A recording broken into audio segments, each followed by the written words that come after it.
Hello students, welcome to Vidya Vedike YouTube channel and welcome to daily Kannada affairs class. ಈ ಒಂದು ವಿಡಿಯೋದಲ್ಲಿ ನಾವು ಅರಾವಳಿ ಪರ್ವತ ಶ್ರೇಣಿಗಳ ಕುರಿತು ಚರ್ಚೆಯನ್ನು ಮಾಡಲಿದ್ದೇವೆ. ಪರೀಕ್ಷಾ ದೃಷ್ಟಿಯಿಂದ ಈ ಒಂದು ಟಾಪಿಕ್ ಎನ್ವಿರಾನ್ಮೆಂಟ್ ಆ್ಯಂಡ್ ಜಿಯೋಗ್ರಫಿಗೆ ಸಂಬಂಧಪಟ್ಟಿರುವಂಥ ಟಾಪಿಕ್ ಆಗಿದೆ. ಹಾಗಿದ್ರೆ ಈ ಒಂದು ಟಾಪಿಕ್ ಯಾವ ಕಾರಣಕ್ಕಾಗಿ ಸುದ್ದಿಯಲ್ಲಿದೆ ಅಂತ ನೋಡೋದಾದ್ರೆ, ಸುಪ್ರೀಂ ಕೋರ್ಟ್ ಇತ್ತೀಚೆಗೆ ಈ ಅರಾವಳಿ ಪರ್ವತಗಳು ಅಥವಾ ಬೆಟ್ಟಗಳು, ಅರಾವಳಿ ಬೆಟ್ಟಗಳು ಹಾಗೂ ಶ್ರೇಣಿಗಳು, ಅರಾವಳಿ ಪರ್ವತ ಅಥವಾ ಬೆಟ್ಟಗಳು ಅಥವಾ ಶ್ರೇಣಿಗಳು ಇವುಗಳ ಕುರಿತು ಒಂದು ಏಕರೂಪದ ವ್ಯಾಖ್ಯಾನವನ್ನು ಇತ್ಯರ್ಥಗೊಳಿಸಿದ. ವ್ಯಾಖ್ಯಾನ ಡೆಫಿನಿಷನ್ ಅಂದರೆ ಅರಾವಳಿ ಬೆಟ್ಟಗಳಂತಂದ್ರೆ ಏನು, ಶ್ರೇಣಿಗಳಂತ ಯಾವುದಕ್ಕೆ ಕರಿಬೇಕು ಅನ್ನುವಂಥದ್ದನ್ನು ಇಲ್ಲಿ ವ್ಯಾಖ್ಯಾನ ಅಥವಾ ಡೆಫಿನಿಷನ್ ಏನು ಮಾಡಿದೆ, ಸರ್ಕಾರ ನೀಡಿರುವಂಥ ಒಂದು ವ್ಯಾಖ್ಯಾನದಲ್ಲಿ ಇತ್ಯರ್ಥಪಡಿಸಿದ ಸುಪ್ರೀಂ ಕೋರ್ಟ್. ಹೀಗಾಗಿದ್ದು ಸುದ್ದಿಯಲ್ಲಿ ಇರುವಂಥದ್ದು. ಸೊ ಈ ಒಂದು ಪ್ರಕರಣದ ಹಿನ್ನೆಲೆಯನ್ನು ನೋಡೋದಾದ್ರೆ, ಸೊ ಇಲ್ಲಿ TN ಗೋದಾವರ್ಮನ್ ತಿರುಮುಲ್ಪಡ್ ಪ್ರಕರಣ ಅಂತ ಬರುತ್ತೆ. ಸೊ ಇದು 1995ರ ಪ್ರಕರಣ. ಸೊ ತುಂಬಾ ಮಹತ್ವದ ಪ್ರಕರಣ ಇದು. ಸೊ ಈ ಒಂದು ಪ್ರಕರಣ ವರ್ಸಸ್, ಸೊ ಯಾರ ವಿರುದ್ಧದ ಪ್ರಕರಣ ಇದು, ವರ್ಸಸ್ ಯೂನಿಯನ್ ಆಫ್ ಇಂಡಿಯಾ ವಿರುದ್ಧದ ಪ್ರಕರಣ. ಸೊ ಈ ಒಂದು ಪ್ರಕರಣ ತುಂಬಾ ಮಹತ್ವದನಿಸ್ಕೊಳ್ಳುತ್ತೆ. ಯಾಕೆ ಅಂತಂದ್ರೆ, ಸೊ ಈ ಒಂದು ಪ್ರಕರಣದಲ್ಲಿ ಏನಾಗುತ್ತೆ, ಈ ಅರಣ್ಯ ಅನ್ನುವಂಥದ್ದು ಅಥವಾ ಫಾರೆಸ್ಟ್ ಅನ್ನುವಂಥದ್ದಕ್ಕೆ ಒಂದು ಅರ್ಥವನ್ನು ನೀಡಿರುವಂಥ ಒಂದು ಪ್ರಕರಣ ಇದು. ವ್ಯಾಖ್ಯಾನವನ್ನು, ಫಾರೆಸ್ಟ್ ಅರಣ್ಯ ಅಂತಂದರೆ ಏನು ಅನ್ನುವಂಥದ್ದನ್ನು ವ್ಯಾಖ್ಯಾನಿಸಿದ ಪ್ರಕರಣ ಇದಾಗಿದೆ. ಸೊ ಇದರೊಟ್ಟಿಗೆ ಕೂಡ ಏನು ಈ ಒಂದು ಅರಾವಳಿ ಬೆಟ್ಟಗಳು ಮತ್ತು ಶ್ರೇಣಿಗಳಿಗೂ ಸಂಬಂಧಪಟ್ಟಂತೆ ಕೂಡ ಸುಪ್ರೀಂ ಕೋರ್ಟ್ ಒಂದು ಮಹತ್ವದ ತೀರ್ಪನ್ನು ನೀಡಿದ. ಸೊ ಅವುಗಳ ಅರ್ಥ ಏನು ಅನ್ನುವಂಥದ್ದನ್ನು. ಹಾಗಿದ್ರೆ ಇವಾಗ ನಾವು ಈ ಅರಾವಳಿ ಒಂದು ಬೆಟ್ಟಗಳ ಮಹತ್ವ ಅಥವಾ ಈ ಒಂದು ಶ್ರೇಣಿಗಳ ಮಹತ್ವವನ್ನು ನೋಡೋದಾದ್ರೆ, ಸೊ ಈ ಅರಾವಳಿ ಪರ್ವತ ಶ್ರೇಣಿಗಳು ಇಲ್ಲಿ ಜಗತ್ತಿನ ಅತ್ಯಂತ ಹಳೆಯ ಪರ್ವತ ಶ್ರೇಣಿಗಳಾಗಿದೆ. ಸೊ ಇದು ಅಂದರೆ ಸುಮಾರು 2 ಬಿಲಿಯನ್ ವರ್ಷಗಳಷ್ಟು ಹಳೆಯದಾಗಿರುವಂಥ ಪರ್ವತ ಶ್ರೇಣಿಗಳು ಇವಾಗಿವೆ. ಹಾಗೆ ಇವು ಥಾರ್ ಮರುಭೂಮಿ ಏನಿದೆ, ಇವು ಪೂರ್ವದತ್ತ ಹರಡುವುದನ್ನು ಏನು ಮಾಡುತ್ತೆ, ತಡೆಯುವಂಥ ಹಸಿರು ಗೋಡೆಗಳಾಗಿದೆ. ಹಾಗೆ ಈ NCR ರೀಜನ್ ಏನು ಬರುತ್ತೆ, ನ್ಯಾಷನಲ್ ಕ್ಯಾಪಿಟಲ್ ರೀಜನ್ ಏನು ಬರುತ್ತೆ, ಇವುಗಳಲ್ಲಿ ಹವಾಮಾನವನ್ನು ನಿರ್ಧಾರ ಮಾಡುತ್ತೆ. ಹಾಗೆ ಭೂಗರ್ಭ ಜಲದ ಅಂದರೆ ಅಂತರ್ಜಲದ ಮಟ್ಟವನ್ನು ಹೆಚ್ಚಿಸುತ್ತೆ. ಸೊ ಇದರೊಟ್ಟಿಗೆ ಇದು ಜೀವ ವೈವಿಧ್ಯವನ್ನು ಕೂಡ ಸಂರಕ್ಷಣೆಯನ್ನು ಮಾಡುತ್ತೆ. ಆದರೆ ಇಲ್ಲಿರುವಂಥ ಸಮಸ್ಯೆ ಏನಾಗಿತ್ತು ಅಂತಂದರೆ, ಈ ಒಂದು ಅರಾವಳಿ ಬೆಟ್ಟಗಳು ಮತ್ತು ಪರ್ವತಗಳಿಗೆ ಶ್ರೇಣಿಗಳಿಗೆ ಸಂಬಂಧಪಟ್ಟಂತೆ ಅಲ್ಲಿ ಅರಾವಳಿಯ ಬಗ್ಗೆ ಒಂದು ಸಮಾನ ಅಂದರೆ ಯೂನಿಫಾರ್ಮ್ ಆಗಿರುವಂಥ ಒಂದು ಡೆಫಿನಿಷನ್ ಇರಲಿಲ್ಲ. ಯಾಕೆಂದರೆ ಈ ಅರಾವಳಿ ಪರ್ವತ ಶ್ರೇಣಿ ಅನ್ನುವಂಥದ್ದು ಬೇರೆ ಬೇರೆ ರಾಜ್ಯಗಳಲ್ಲಿ ವ್ಯಾಪಿಸಿಕೊಂಡಿದೆ. ಸೊ ಹೀಗಾಗಿ ಏನಾಗುತ್ತೆ ಅಂದರೆ, ಆಯಾ ರಾಜ್ಯಗಳು ಯಾವ ರಾಜ್ಯಗಳಲ್ಲಿ ಅದು ಹಾದು ಹೋಗುತ್ತಾ, ಆಯಾ ರಾಜ್ಯಗಳು ಏನು ಮಾಡುತ್ತೆ, ಅವುಗಳಿಗೆ ಹೇಗೆ ಬೇಕೋ ಹಾಗೆ ಅವುಗಳನ್ನು ವ್ಯಾಖ್ಯಾನಿಸಿಕೊಂಡಿತ್ತು.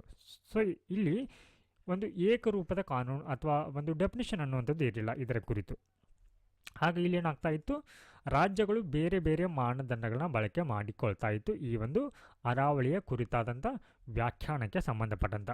ಸೊ ಹೀಗಾಗಿ ಅಲ್ಲಿ ಏನಾಗ್ತಾ ಇತ್ತು, ಅಕ್ರಮ ಗಣಿಗಾರಿಕೆಗೆ ಕೂಡ ಅಲ್ಲಿ ಅವಕಾಶವನ್ನು ನೀಡಲಾಗಿತ್ತು. ಹಾಗೆ ಇದರೊಟ್ಟಿಗೆ ಅರಣ್ಯ ನಾಶ ಆಗ್ತಾ ಇತ್ತು. ಹಾಗೆ ಜಲಮಟ್ಟ ಕುಸಿತ, ಹಾಗೆ ವಾಯು ಮಾಲಿನ್ಯಕ್ಕೆ ಈ ಒಂದು ಭಿನ್ನ ವ್ಯಾಖ್ಯಾನ ಅನ್ನುವಂಥದ್ದು ಇಲ್ಲಿ ಕಾರಣವಾಗ್ತಾ ಇತ್ತು. ಸೊ ಹೀಗಾಗಿ ಏನು ಮಾಡಿದೆ, ಇಲ್ಲಿ ಸುಪ್ರೀಂ ಕೋರ್ಟ್ ಒಂದು ಏಕರೂಪವಾಗಿರುವಂಥ ಅಂದರೆ ಈ ಒಂದು ವ್ಯಾಖ್ಯಾನ ಅನ್ನುವಂಥದ್ದು ಎಲ್ಲ ರಾಜ್ಯಗಳು ಕೂಡ ಅದನ್ನೇ ಆ ಒಂದು ವ್ಯಾಖ್ಯಾನವನ್ನು ಇಲ್ಲಿ ಬಳಸಿಕೊಳ್ಳಬೇಕು ಅನ್ನುವಂಥದ್ದು. ಹಾಗಿದ್ರೆ ಏನು ನೀಡಿದೆ ಇಲ್ಲಿ ಈ ಒಂದು ಅರಾವಳಿ. ಸೊ ಇಲ್ಲಿ 2 ರೀತಿ ಅರ್ಥವನ್ನು ವ್ಯಾಖ್ಯಾನಿಸಿದ, ಅರಾವಳಿ ಬೆಟ್ಟಗಳು ಮತ್ತು ಅರಾವಳಿ ಪರ್ವತ ಶ್ರೇಣಿಗಳ ಕುರಿತು ವ್ಯಾಖ್ಯಾನವನ್ನು ನೀಡಿದ. ಹಾಗಿದ್ರೆ ಏನು ನೀಡಿದೆ ವ್ಯಾಖ್ಯಾನ ಅನ್ನುವಂಥ ನೋಡೋಣ. ಸೊ ಇಲ್ಲಿ ಅರಾವಳಿ ಜಿಲ್ಲೆಗಳಲ್ಲಿರುವಂಥ ಭೂರೂಪ ಸ್ಥಳೀಯ ಭೂರೂಪಕ್ಕಿಂತ 100 ಮೀಟರ್ ಅಂದರೆ ಈ ಬೆಟ್ಟಗಳೇನಾದರೂ ಇಲ್ಲಿ ಭೂಸ್ವರೂಪಗಳೇನಾದರೂ 100 ಮೀಟರ್ಗಿಂತ ಹೆಚ್ಚಾಗಿದ್ದರೆ, ಸೊ ಇವುಗಳಲ್ಲಿ ಬೆಟ್ಟ ಆಗಿರ್ಬೋದು, ಇಳಿಜಾರಾಗಿರ್ಬೋದು, ಹಾಗೆ ಇದಕ್ಕೆ ಸಂಬಂಧಪಟ್ಟಂಥ ಭೂರೂಪಗಳೆಲ್ಲವೂ ಸೇರಿ 100 ಮೀಟರ್ ಸ್ಥಳೀಯ ಭೂರೂಪಕ್ಕಿಂತ 100 ಮೀಟರ್ ಎತ್ತರವಾಗಿದ್ರೆ, ಸೊ ಅವುಗಳನ್ನು ಇಲ್ಲಿ ಏನಂತ ಕರೀಬೋದು, ನಾವು ಅರಾವಳಿ ಬೆಟ್ಟಗಳು ಅಂತ ಹೇಳಿ ಕರೆಯಬಹುದು ಅನ್ನುವಂಥ ಇಲ್ಲಿ ಸುಪ್ರೀಂ ಕೋರ್ಟ್ ವ್ಯಾಖ್ಯಾನಿಸಿದ. ಹಾಗೆ ಇದರೊಟ್ಟಿಗೆ ಇನ್ನು ಶ್ರೇಣಿಗಳಂತಂದ್ರೆ ಏನು, ಅರಾವಳಿ ಪರ್ವತ ಶ್ರೇಣಿಗಳಂತಂದ್ರೆ ಏನು.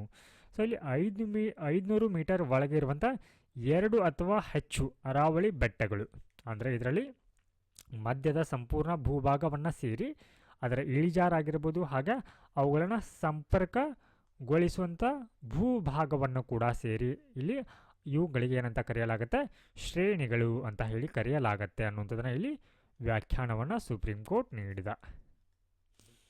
ಸೊ ಇದರೊಟ್ಟಿಗೆ ಈ ಒಂದು ಪ್ರದೇಶದಲ್ಲಿ ಅಂದರೆ ಈ ಅರಾವಳಿ ಪರ್ವತ ಶ್ರೇಣಿಯಲ್ಲಿ ಗಣಿಗಾರಿಕೆಗೆ ಸಂಬಂಧಪಟ್ಟಂತೆ ಸುಪ್ರೀಂ ಕೋರ್ಟ್ ಒಂದಿಷ್ಟು ನಿರ್ದೇಶನಗಳನ್ನು ಕೂಡ ನೀಡಿದ. Very important.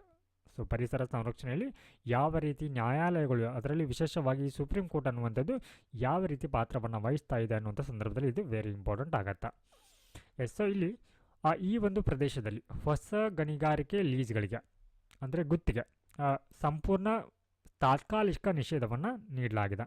ಅಂದರೆ ಈಗಾಗಲೇ ಅಲ್ಲಿ ಅಸ್ತಿತ್ವದಲ್ಲಿರುವಂಥ ಗಣಿಗಾರಿಕೆಗಳಿರುತ್ತಾ, ಸೊ ಈ ಒಂದು ಪ್ರದೇಶದಲ್ಲಿ ಇನ್ನು ಮುಂದೆ ಯಾವುದಾದ್ರೂ ಹೊಸದಾಗಿ ಏನಾದರೂ ಗಣಿಗಾರಿಕೆಗೆ ಅವಕಾಶವನ್ನು ಕೊಡ್ತಾ ಇದ್ರೆ ಅಲ್ಲಿ ಸಂಪೂರ್ಣವಾಗಿ ತಾತ್ಕಾಲಿಕ, ಸೊ ಟೆಂಪ್ರರಿ ನಿಷೇಧನ ಮಾಡಲಾಗಿದೆ. ಹಾಗಿದ್ರೆ ಈ ಒಂದು ನಿಷೇಧ ಅಂದರೆ ಈ ಗಣಿಗಾರಿಕೆ, ಹೊಸ ಗಣಿಗಾರಿಕೆಗೆ ಸಂಬಂಧಪಟ್ಟಂತೆ ಇಲ್ಲಿ ಇದು ಯಾವೆಲ್ಲ ರಾಜ್ಯಗಳಿಗೆ ಅನ್ವಯಿಸುತ್ತೆ ನಿಷೇಧ ಅನ್ನುವಂಥದ್ದು ಅಂತಂದ್ರೆ, ಸೊ ಅದು ದೆಹಲಿ, ಹರಿಯಾಣ, ರಾಜಸ್ಥಾನ್ ಹಾಗೆ ಗುಜರಾತ್ ರಾಜ್ಯಗಳಿಗೆ ಇದು ಅನ್ವಯಿಸುತ್ತೆ. ಅಂದರೆ ಇಲ್ಲಿ ಹೊಸದಾಗಿ ಯಾವುದೇ ಒಂದು ಗಣಿಗಾರಿಕೆಗೆ ಅವಕಾಶವನ್ನು ಕೊಡೋ ಹಾಗಿಲ್ಲ.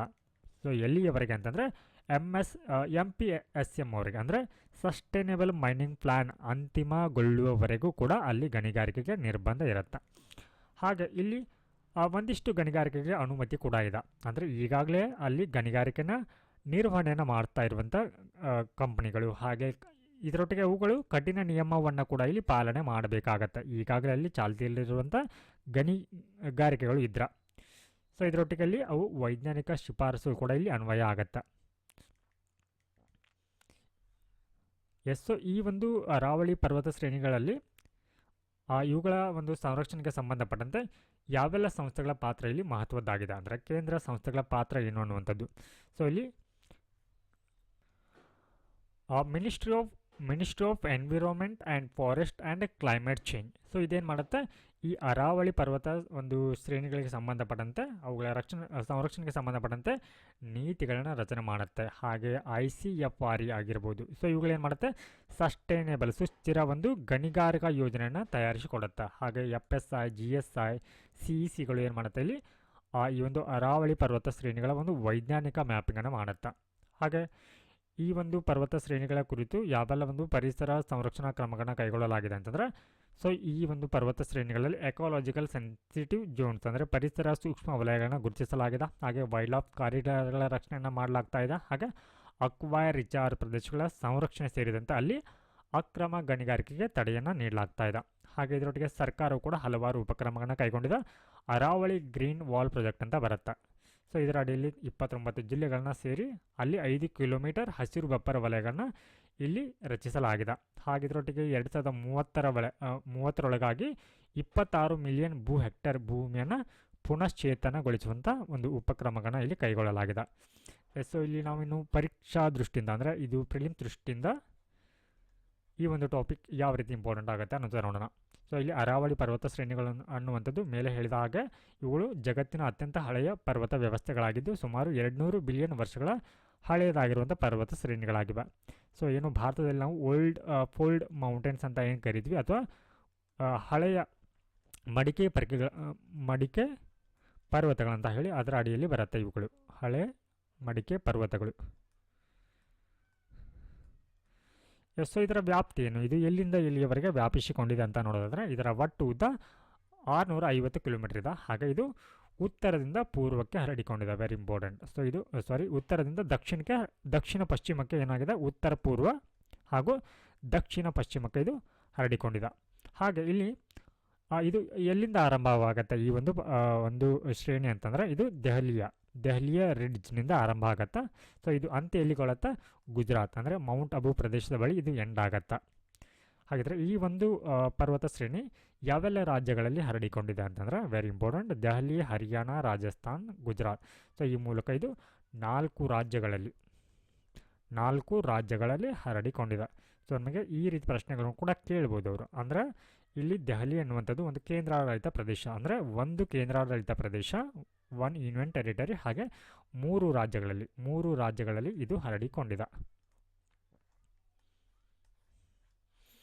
ಎಸ್, ಹಾಗೆ ಈ ಪ್ರಮುಖ ಶೃಂಗಗಳು ಅಂದರೆ ಇಲ್ಲಿ ಯಾವೆಲ್ಲ ಪೀಕ್ಸ್ಗಳು ಬರುತ್ತೆ. ಗುರು ಶಿಖರ ಅನ್ನುವಂಥದ್ದು 1722 ಮೀಟರ್ ಇದೆ. ಸೊ ಇದು ಅತಿ ಎತ್ತರದ ಒಂದು ಶಿಖರ ಆಗಿದೆ. ಹಾಗೆ ಸರ್ಪಗುಂಡಿ ಅನ್ನುವಂಥದ್ದು, ಕುಂಬಳಗಢ ಪರ್ವತಗಳು ಇದರಲ್ಲಿ ಬರುತ್ತೆ.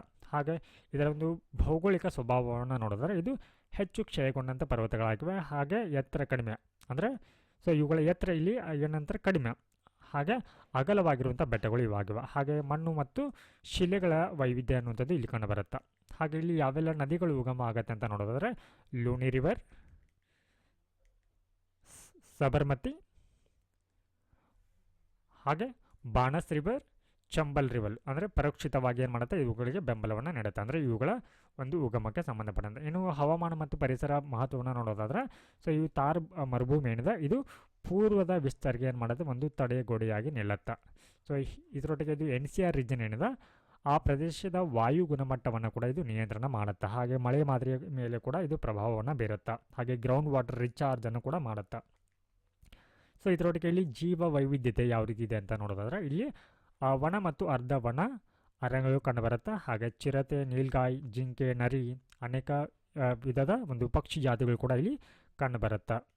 ಹಾಗೆ ಈ ಒಂದು ವಲಯದಲ್ಲಿ ಹಲವಾರು ರೀತಿಯ ಖನಿಜ ಸಂಪತ್ತುಗಳು ಕೂಡ ಕಂಡುಬರುತ್ತೆ. ಅದರಲ್ಲಿ ಪ್ರಮುಖವಾಗಿ ಮಾರ್ಬಲ್, ಲೈಮ್ ಸ್ಟೋನ್, ತಾಮ್ರ, ಜಿಂಕ್ ಹಾಗೆ ಸ್ಯಾಂಡ್ ಸ್ಟೋನ್ಗಳು ಇಲ್ಲಿ ಕಂಡುಬರುತ್ತೆ.